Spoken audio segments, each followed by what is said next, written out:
کائنات نے تمام جہانوں میں جس چیز کی تخلیق کی ہے، جس کو بنایا ہے، وہ تیرے مصطفیٰ اور مجھ محمد عربی صلی اللہ علیہ وآلہ وسلم کو ہی پیدا فرمایا۔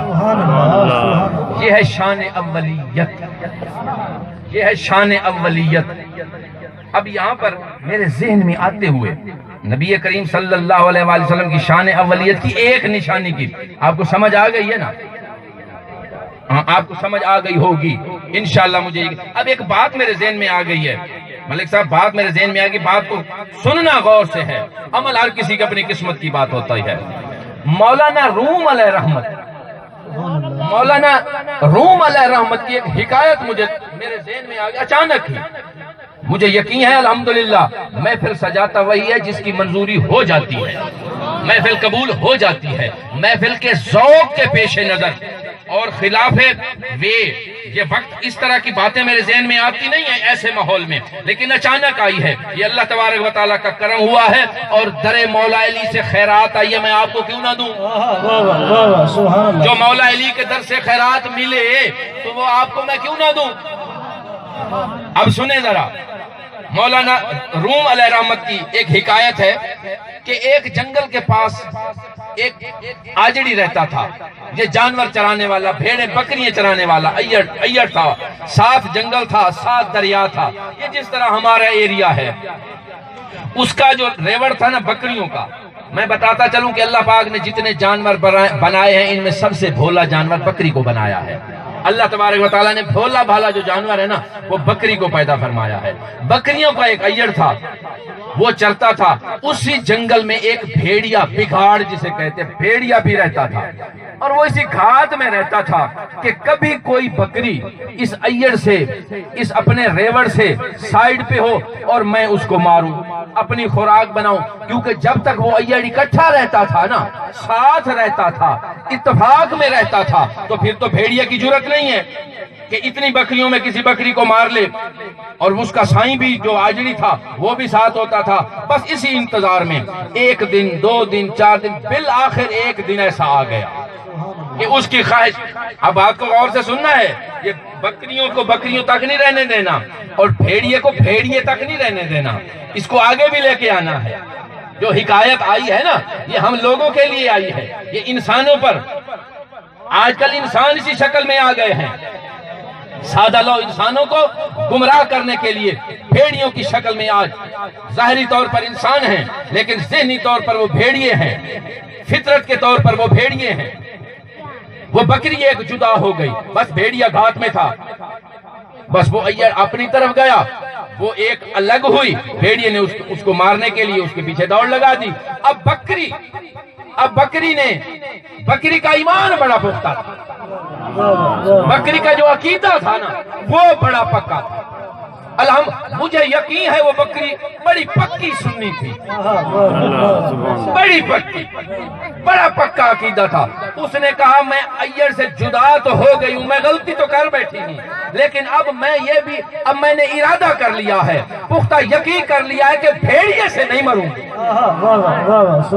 جو مرضی ہو جائے، یہ بھیڑیا مجھے نہیں مارے گا، جو کچھ مرضی ہو جائے۔ اب بکری اور بھیڑیے کا کوئی مقابلہ تو نہیں، بھیڑیا بڑا تیز ہے، بکری بہت کم دوڑتی ہے۔ اب بکری نے دوڑ لگائی دریا کی طرف، وہی اسے رخ نظر آیا، بھیڑیا خوش ہو گیا کہ آہا اب تو کھلے میدان کی طرف آ گئی ہے۔ اب بکری آگے دوڑتی ہے، بکری کم دوڑتی ہے، بھیڑیا تیز دوڑتا ہے۔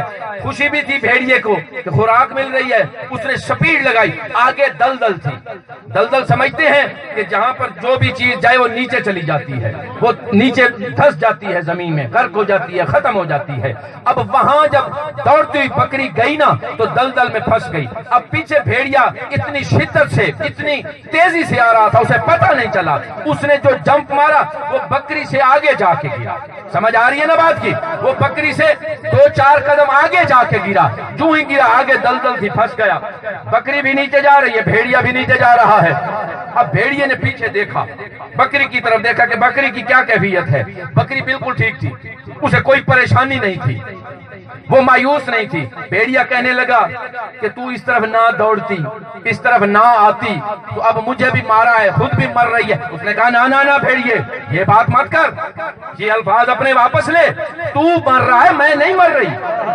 اب بات سننا ذرا، تو مر رہا ہے، اے بھیڑیے تو مر رہا ہے، تو رو، تو افسوس کر، تو مایوس ہو، میں تو نہیں مر رہی. اس نے کہا پاگل تو کیسے نہیں مر رہی؟ اسی دلدل میں تو ہے، اسی دلدل میں میں ہوں.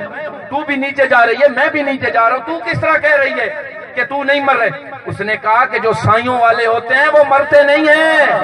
نعرہ تکبیر، نعرہ رسالت، نعرہ خلافت، نعرہ حیدری، حیدری. اگر جن لوگوں نے میری بات کو سمجھ لیا ہے تو ان کو ذوق آئے گا، جن کو سمجھ نہیں آئی ان کو ابھی سمجھ آ جائے گی انشاءاللہ.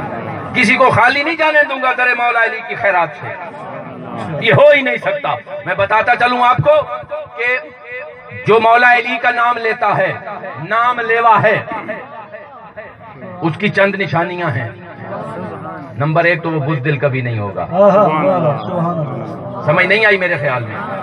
وہ دلیر بڑا ہوگا، چاہے جو مرضی ہو جائے، وہ دلیر بڑا ہو. حیدر کا نوکر ہو، شیر کا نوکر، اور ہو بزدل، یہ ہو نہیں سکتا. اچھا دوسری بات ایک اور بھی ہے، وہ کنجوس بھی نہیں ہوگا. وہ انفاق فی سبیل اللہ کا بہت بڑا علم بردار ہوگا. انفاق فی سبیل اللہ کا بہت بڑا علم بردار ہوگا. تو میں جو در مولا علی سے خیرات ملی ہے وہ تقسیم نہ کروں، یہ ہو سکتا ہے بھلا؟ یہ نہیں ہو سکتا. بھیڑیے نے کہا کہ یہ تو کیسی باتیں کر رہی ہے، تو بھی مر رہی ہے، میں بھی مر. اس نے کہا تو مر رہا ہے، میں نہیں مر رہی. اس نے کہا تو کیسے نہیں مر رہی؟ اس نے کہا کہ تو نے مجھے، تیری نیت خراب تھی، کئی دنوں سے تیری نیت خراب تھی، میں خود نہیں نکھڑی اپنے ایڑ سے، کسی وجہ سے نکھڑ گئی ہوں. اے لوگو، اگر آج آپ کے ماحول کو ڈسٹرب کر دیا گیا ہے، تنگ کر دیا گیا ہے، آپ کی سوچوں، آپ کے عقیدوں کے ساتھ کچھ بھیڑیا صفت لوگ جو اپنے آپ کو مولوی یا پیر کہلواتے ہیں، اگر وہ کھیلنے لگ گئے ہوں تو خدارا مایوس نہیں ہونا.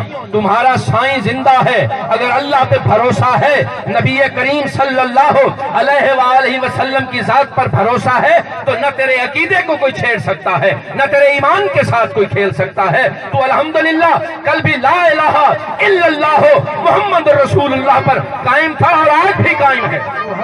سبحان اللہ. جس نبی کا تو کلمہ پڑھتا ہے، اس نبی سے نسبت رکھنے والی کسی ہستی کے متعلق اگر کوئی تجھے گمراہ کرتا ہے تو وہ بھیڑیا ہے، وہ بہت بڑا بھیڑیا ہے. وہ اپنی چال تو چل گیا لیکن الحمدللہ اسے کامیابی نہیں ہوگی، اسے کبھی کامیابی نہیں ہوگی.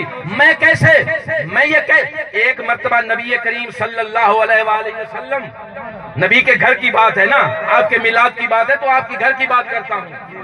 آپ گھر میں موجود تھے، آپ نے اپنی زوجہ مبارکہ کا محل جو جنت میں بشارت کے طور پر بتایا کہ اے خدیجہ تیرا محل میں نے دیکھا ہے جنت میں. اب پاس ہی سیدہ زہرا پاک سلام اللہ علیہا بھی بیٹھی تھی. اب بات غور سے سننا، آپ بھی تشریف فرما تھیں تو کہنے لگی بابا آپ نے اماں جی کا کہ محل کے متعلق تو بتا دیا ہے، کیا میرا کوئی محل نہیں ہے جنت میں؟ اب سنیں گے آپ مجبوراً آپ سنیں گے یہ بات کو. کہنے لگے کہ کیا میرا کوئی وہاں پر گھر یا محل نہیں ہے؟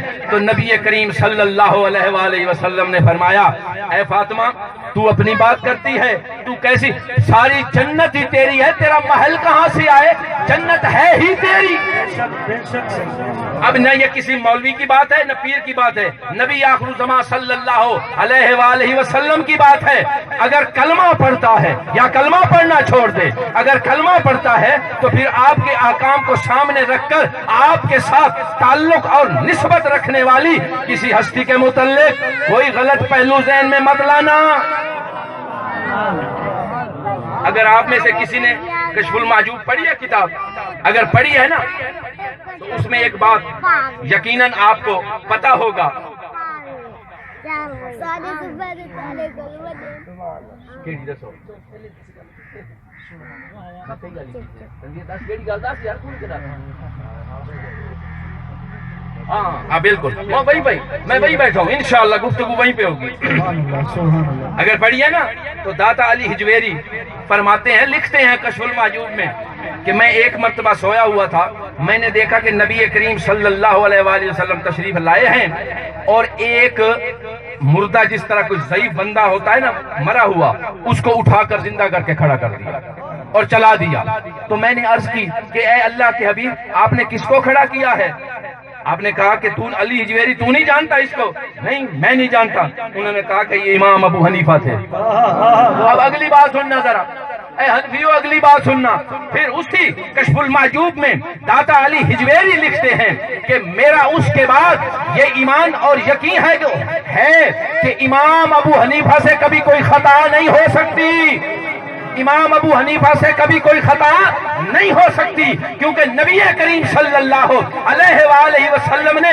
انہوں کو چلایا تھا مجھے یہ بتاؤ کہ جو گھر میں پیدا ہوئی ہے جو گود میں کھیلی ہے جو گھر میں پیدا ہوئی ہے جو گود میں کھیلی ہے جو جسم کا ٹکڑا ہے جو رحمت للعالمین کے لیے رحمت بن کے آئی ہے جو مومنوں کے کل ایمان کے لیے نصف ایمان بن کے آئی ہے جو جنت کے سرداروں کی جنت جس کے قدموں کے تلے ہے اس کو سیدہ زہرا نعرہ